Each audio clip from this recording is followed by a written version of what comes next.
The Other Certainty in Life by David Linfoot. Castle Hill, 2154. Narrated by David Tredinnick. I learnt when I was young that there are two certainties in life, death and taxes. As I've aged, I've realised that there is a third certainty, and that is change. I was born in a Sydney suburb in early 1940, when Australia was involved in World War II. But as I had not experienced a pre-war life, any change at that stage was quite irrelevant to me. I do remember the testing of an air raid siren which took place at 1 p.m. each day, and I also recall my father filling in our backyard air raid shelter when hostilities ceased in 1945. My father worked in a protected industry and did not serve in the Defence Forces, but he was in the National Emergency Service, a sort of Dad's Army or Home Guard. The local headquarters of the NES was a concrete bunker in the grounds of my primary school. When the war ended, the bunker was put to good use, keeping the school milk cool. It was very generous of the government to supply free milk to school students, but as I never liked the taste of cow's milk, this gesture was wasted on me. Ration coupons were required to purchase certain food items, although I was told that we were much better off in Australia than those in Britain. For this reason, we were encouraged to take tinned food to school, which was assembled into food parcels and sent to schools where food was needed by others. The students in UK were asked to send thank you letters to Australia, and I was given one of these. The British student became a pen friend, and when in 1977 I visited England with my wife and children, I was able to visit the family of my childhood correspondent. After the war, a lot of surplus Defence Force supplies were available for sale or could be scavenged from a local rubbish tip, which was not far from where I lived. The canvas bags that most boys took to primary school to carry books and lunches were actually gas mask bags. Mine lasted for years and ended its life holding my fishing gear, although I very rarely caught any fish. Trams were a very common mode of transport in Sydney in the 1940s, and with my parents, I used trams quite often. On the route through my suburb, toast rack trams were always used, although more modern corridor trams were running on some lines.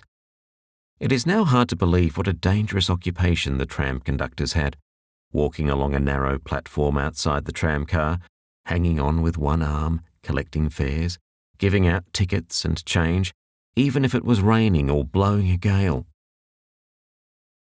By the 1950s, buses were taking over from trams, and by the time I was at high school, a double-decker school special bus transported me from my Gladesville home to my Drummoyne High School.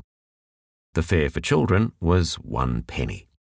If, for some reason, we missed the school special bus, we had to catch 2 buses to school, and to save costing us tuppence, we were issued with a 2-way pass, which enabled us to get a special ticket, allowing us to use 2 buses for only 1 penny. I do remember electric trolley buses that operated from Queen's Square to suburbs like Dolls Point, an area that was quite out of my territory. I didn't ever ride on one of these electric buses, but I travelled by steam train when visiting an aunt who lived in Helensburgh. Electric trains did not operate through my suburb, but were used by my family when we ventured to north of Avoca Beach to stop in a house which belonged to a friend of my father. Getting from my home to Avoca Beach took about half a day.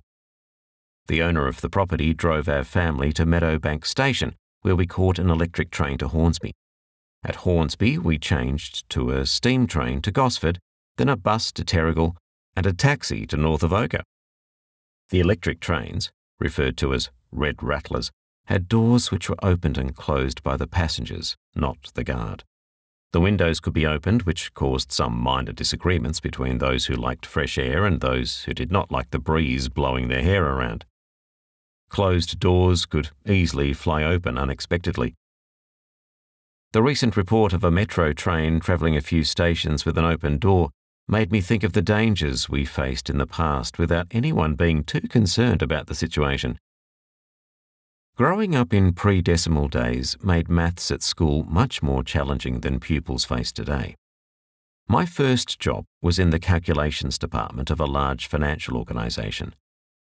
Calculating machines were supplied, but these worked only in decimals, so new employees had to learn pounds, shillings and pence in decimals. If I remember correctly, a penny was 0.083.